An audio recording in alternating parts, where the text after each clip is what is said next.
সাবেক আইনমন্ত্রী আনিসুল হককে গ্রেপ্তার করা হয়েছে। মঙ্গলবার রাজধানীর সদরঘাট এলাকা থেকে তাকে গ্রেপ্তার করা হয়। রাজধানীর নিউ মার্কেট থানায় দায়ের করা একটি মামলায় সাবেক এই আইনমন্ত্রীকে গ্রেপ্তার দেখানো হয়েছে বলে জানা গেছে।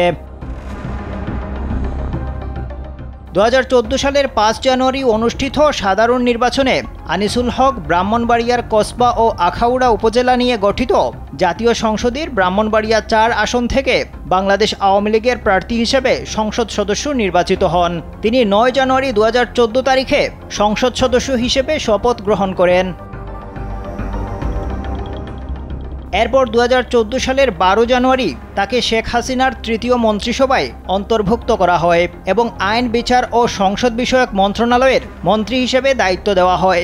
আনিসুল হক 30 ডিসেম্বর 2018 সালে একাদশ জাতীয় সংসদ নির্বাচনে পুনরায় বাংলাদেশ আওয়ামী লীগের প্রার্থী হিসেবে একই আসন থেকে সংসদ সদস্য নির্বাচিত হন।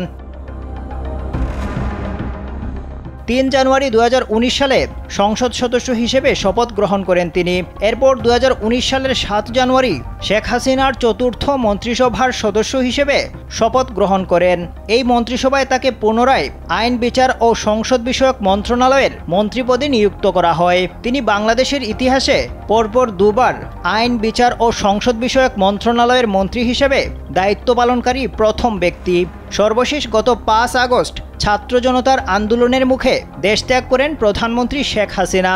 এরপর তার মন্ত্রিপরিষদ সদস্য ও আওয়ামী লীগের নেতারা আত্মগোপনে চলে যান।